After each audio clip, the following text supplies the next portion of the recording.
Okay, so this is the first of my videos in about 2012, what's that, 8 years.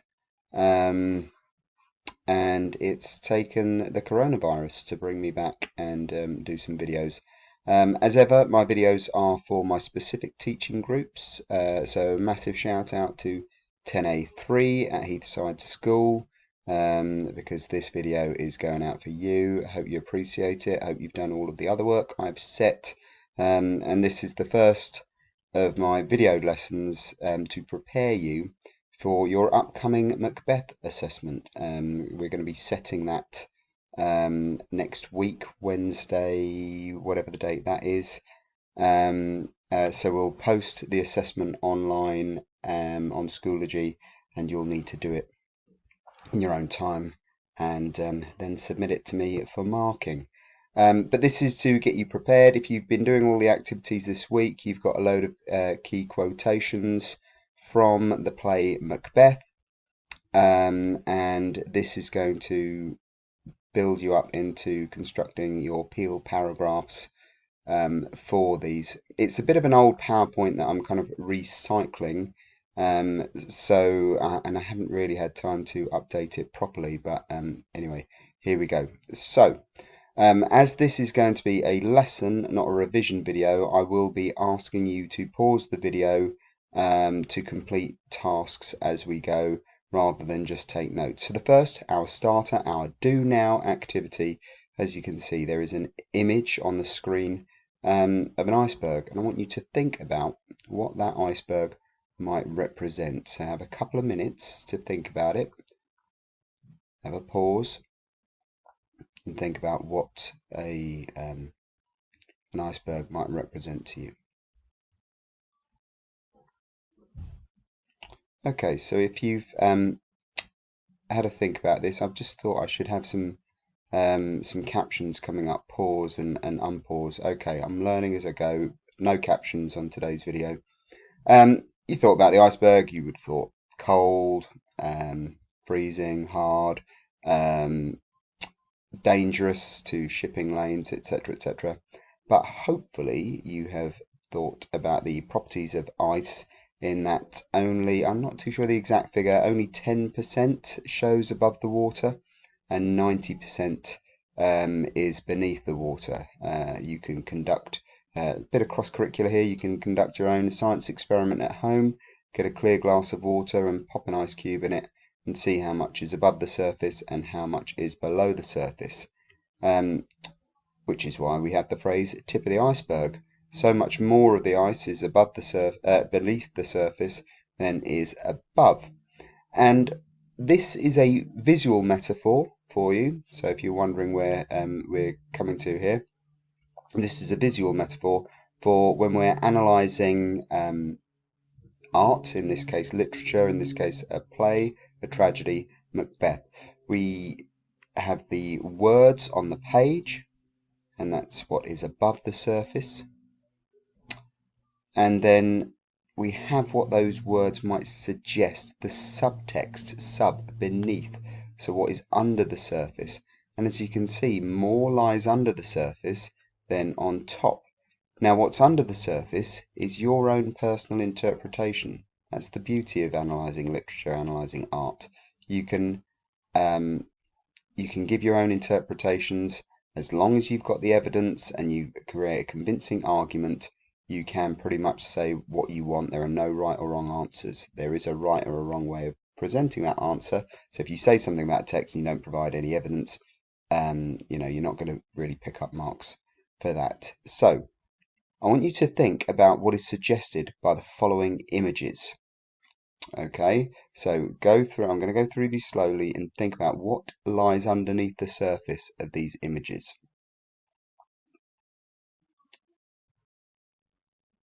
So the first one is a red rose. Now you might be thinking about the colour red, blood, anger, warning. You might also be thinking about passion. You might be thinking about the flower, the petals, the delicate and fragile petals. And all these things are right, But you always need to think about the relevance of your interpretations. So a famous poem by Robert Burns, he wrote, "My love is like a red, red rose." So you need to think, is he talking about the connotations of blood, of danger, of warning? A red rose is the symbol of the English rugby team. Did he mean that his girlfriend looks like a prop forward in the England rugby team? No. So we need to think of the right connotations. We need to be thinking about the connotations of beauty, of passion, and of love. The next image, we have a bird in flight. Doesn't matter what bird, that is a bird of prey, but that doesn't matter. So we are thinking of connotations of freedom, liberty, the phrase "as free as a bird," for example. And the next image, the image of a sunrise. That is a sunrise, not a sunset. So sunrise, new beginnings, new day, fresh hope, etc. So we have our surface image, that is the picture, but then we think about what that can suggest. So we are looking, when we look at the language, at just the tip of the iceberg. And we must remember that nothing is obvious. Whatever we say, whatever interpretation, it is not obvious, it's not definite, it is our interpretation. So we must use the appropriate vocabulary. We talk about what the text shows, what it indicates, what it conveys, what it suggests, what it implies, what it alludes to, what it presents, what it highlights, what it emphasizes, what it reflects, what it provokes. But nothing is obvious. So I want to see you using this vocabulary in your PEAL paragraphs when you present your assessment, as I have done with an inspector calls and your poetry assessments that you have already completed. So again, more tasks for you to think about and pause the video as we go. So which picture would you use to illustrate the word guilty? This one or this one?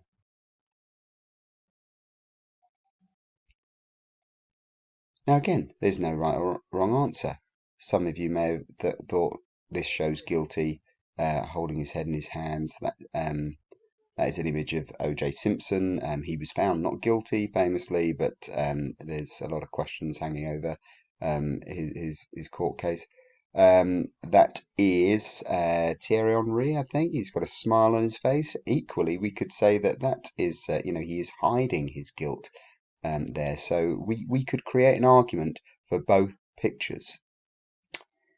Next statement. Which picture shows that Macbeth is dominated by his ambitious wife? This picture or this picture? Pause the video and have a think.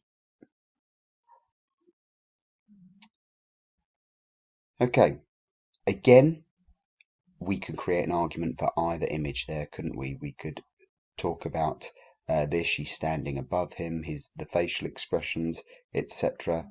In the second one, Macbeth is looking more confident, but look at her, she's holding her glass higher than here. Here's she's got her arm around him, and we can create an argument that both of those images show that Macbeth is dominated by his ambitious wife. Okay, next task. How do you think Macbeth is feeling in this picture? Bonus points. There are no bonus points, but let's imagine if there were bonus points. What scene in the play do you think this is from?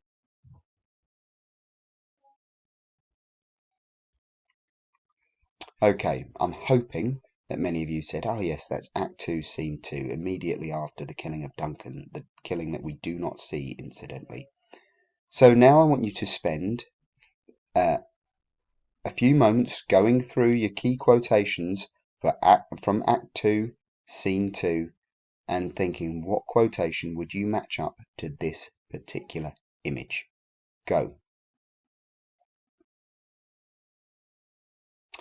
Right, So we don't have any feedback. There'll be no Q&A, but you may have chosen this. I have done the deed.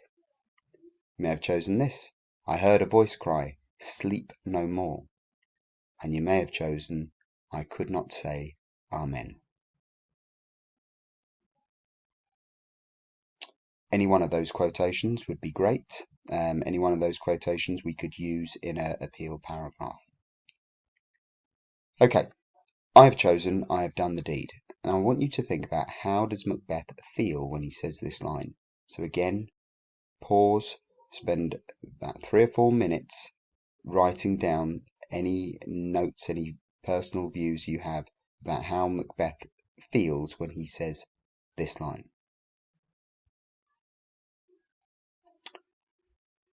Okay, so I hope you've got a few notes. Now you've come back to the video, and about how he might feel. Again, these are your particular interpretations. Now, what have we got? A burger. Why are we going on to a burger? So I want you to think of your paragraphs. You might have a burger like this, and you might have a point, your topic sentence that makes a statement about the text.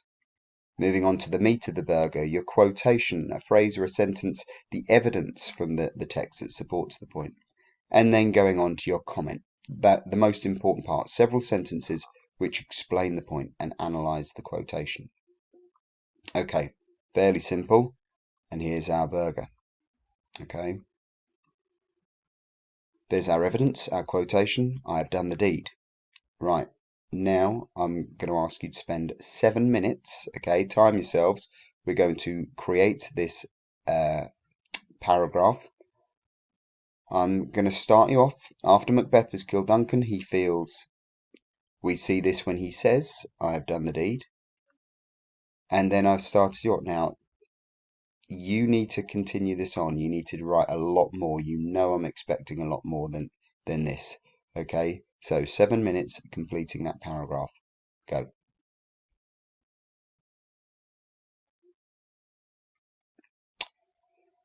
Okay, I'm hoping you're looking back at that and thinking, sir, that is far too easy. That is far too straightforward. We're more advanced. Yes, we are, but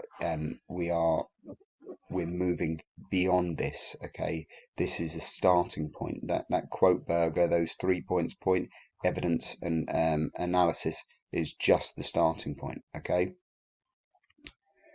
So when you're writing analytical paragraphs, and this is where the PowerPoint is a little bit out of date, we've got PEAD paragraphs. Now, for PEAD paragraphs, think about PEAL paragraphs. That's what we use at Heathside School, PEAL paragraphs. So your point, evidence, explain or analysis, and then your development or your link. Okay? And the perfect PEAL paragraph, it should do these things. Now, I'm not going to go through this.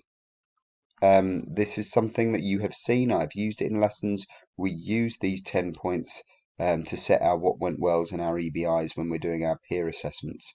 So this should all be familiar. But you know, the quotation that you pick, it should have layers. You should evaluate the language, the impact of the language, the structure. You should fully explore connotations. What we haven't got here is thinking about the use of form. But if you look at 7, looking at the key terminology, monologues, iambic pentameter, you would bring form in there. 8, we need to think about context, and we need to make sure that our quotation is short and the comments that we make are long. Okay, so that our own analysis should dominate the paragraph and keep the quotation short. So 10 is basically the same as 9, but I wanted to make it 10 a nice even number. We should write a lot about a little. And that's what we're going to aim to do in our PEAL paragraphs about Macbeth.